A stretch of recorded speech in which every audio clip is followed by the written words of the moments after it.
मैं इस चीज़ पे बिलीव नहीं करता कि ये मत सोचो दूसरे क्या कर रहे हैं। हो सकता हो मेरा ओपिनियन थोड़ा अलग हो, क्योंकि मैं ये कहता हूँ अगर आप आईआईटी जेईई नीट की या किसी भी कॉम्पिटिटिव एग्जाम्स की अगर आप प्रिपरेशन कर रहे हो तो ये मायने नहीं रखता आप कितनी मेहनत कर रहे हो, वहाँ ये मायने भी रखता है कि आपके साथ वाला कितनी मेहनत कर रहा है। तो इसका मैं एक छोटा सा रूल बनाता था अपने लिए, बड़ा सिंपल रूल है कि अलग तुम जब अगले 10 मिनट नहीं पढ़ रहे हो ना तो इंडिया के 100 बच्चे तुमसे आगे निकल रहे हैं, फिर 10 मिनट नहीं पढ़े 100 बच्चे और आगे, 10 मिनट नहीं 100 बच्चे और आगे। तो मैं इस चीज़ का ट्रैक रखता था। जो आप कह रहे हो ना कि आपको एंड गोल तक पहुंचना है ना, तो बेटा एंड गोल ऐसा नहीं है कि एक लास्ट डेस्टिनेशन आपने फिक्स कर ली और आप चल दिए हो। जैसे मान लो अगर आपको सपोज कर लो आपको खाना बनाना है और टेस्टी पनीर की सब्जी खानी है, तो जिस टाइम आप प्याज काट रहे हो उस टाइम प्याज काटने के बारे में ही सोचोगे ना, है ना। उस टाइम आप नहीं सोचोगे पड़ोसी के घर में क्या बन रहा है। आपको अपनी सब्जी सबसे टेस्टी बनानी रहती है। फिर प्याज को एकदम बारीकी से काटा, अपने हिसाब से बेस्ट काटा। उसके बाद क्या किया आपने, आलू को काटा। आलू काटते वक्त प्याज काटने के बारे में नहीं सोच रहे, आगे की पनीर के बारे में सोच रहे। फिर पनीर को करते वक्त और कोई चीज़ नहीं सोच रहे। हाँ, पर पूरे टाइम दिमाग में ये है कि सब्जी अपनी सबसे बेस्ट बनी थी, ये पूरे टाइम चलता है। पर हर स्टेप को अपने आप में अलग रखना चाहिए। तो स्टेप वाइज प्रोसेस को ब्रेक करो। और दूसरों वाले में यही है कि जब भी तुम अपना 10-15 मिनट वेस्ट करो तो खुद को सजा दो, बोलो यार क्या कर रहा है यार तू।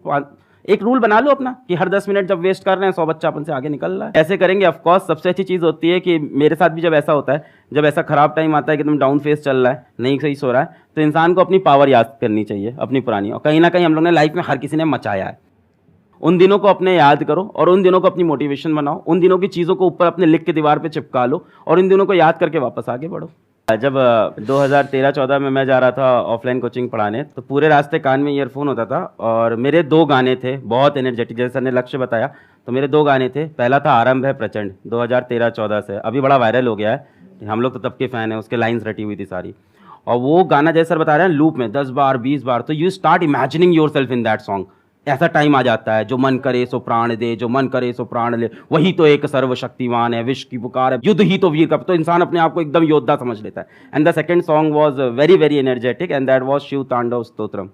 तो वो तो एक अलग लेवल की एनर्जी देता है। तो ऑफकोर्स बहुत अच्छी सेशन दी सर ने कि इस तरह की कोई अपने एनर्जेटिक सॉन्ग्स ले लो आप। आउट एंड ड्रॉप आउट से मिलियनर बन जाएंगे, ड्रॉप आउट से अपन कुछ बड़ा कर जाएंगे। सो मेरे बाद भी मेरे कॉलेज के काफ़ी जूनियर्स मैसेज किए, sir I want to drop out. तो मैं उनको क्लियर बोलता था नहीं भाई ये रास्ता नहीं होता है, पहली बात। सो अगर आपको ये चीज़ बहुत फैंटेसाइज करती है, मैं आपको बताता हूँ कि आपको एक ड्रॉप आउट दिख रहा है, लाखों ड्रॉप आउट अभी बैठे हुए हैं, they have not made it big. तो इसको कभी भी फैंटेसाइज मत करो।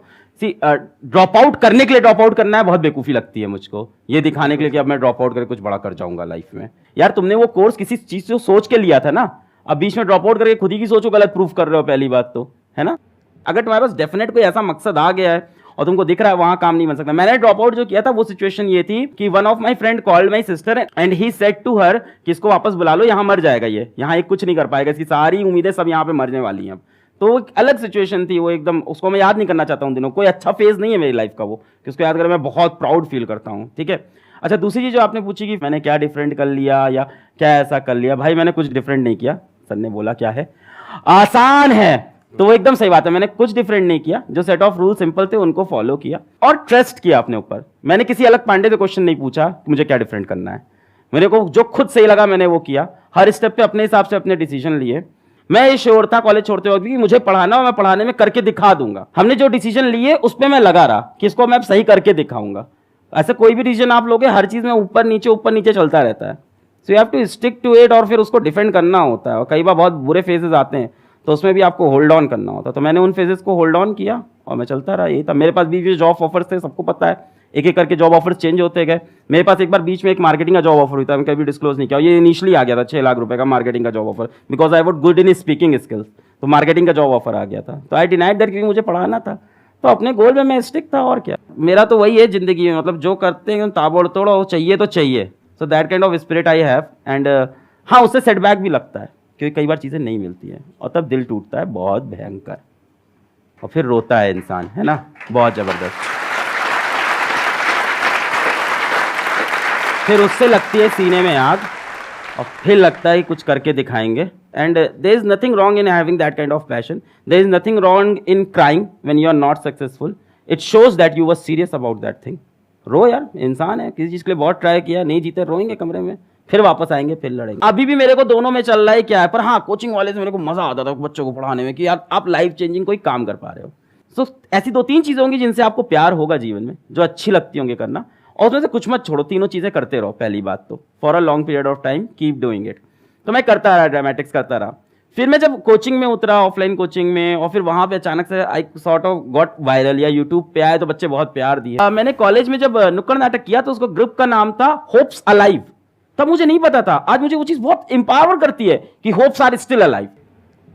सो थिंग्स ना पीछे कनेक्ट होती है, आप वहां चीजें करते जा रहे हो, करते जा रहे हो, करते जा रहे हो, एंड दे वैल्यू नाउ। सो आपके 3-4 स्किल सेट होंगे, है ना, कुछ चीजों प्यार होगा आपको डेफिनेटली, है ना, कुछ चीजें अच्छी लगती होंगी करना, तो उनको आप करते चलो, और एक ना एक दिन अचानक से अवेकनिंग आती है लाइफ में। खुद को और समय दो, डेफिनेटली, ये तो डेफिनेटली करना पड़ेगा, अपने ड्रीम के बारे में और सोचना, अपने एम के बारे में और सोचना पड़ेगा, और अवेकनिंग आएगी। But whatever you are doing keep doing it. और मेरे ख्याल से 1920s अच्छी एज है एक्सपेरिमेंट करने की। व्हाट वी से इन पीडब्ल्यू की फेल फास्ट, करते जाओ, फेल होते जाओ, करते जाओ, फेल होते जाओ। 20s में तो ये करना चाहिए। By the mid of 20s और the late 20s you will definitely have lot of experiences, and experiences come from bad experiences, what's the says.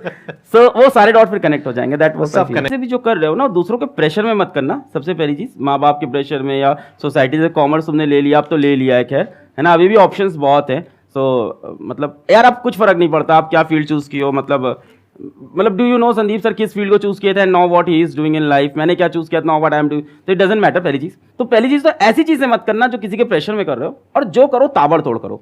दिन भर में 2 ही काम करो, पर ऐसे करो कि ताबड़तोड़, भूख ना लगे, प्यास ना लगे, नींद ना लगे, ऐसा काम करो जिससे सबसे मजा आए। मतलब जो आप लोग भी बात कर रहे थे अभी, वो लड़का बोला था डिस्ट्रैक्शन होता है, और लड़कियों वाला जो बता रहे थे, तो I am so much happy and so much engaged in my work. और ये पैसे से हो ही नहीं सकता। क्या करोगे इतना पैसा हम क्या ही कर लेंगे भाई, खाना वही खाना, रहना वही है। तो ये होता है प्यार से, अगर आपको काम से अपने प्यार, आपको मजा आ जा रहा है, तो आई एम सो मच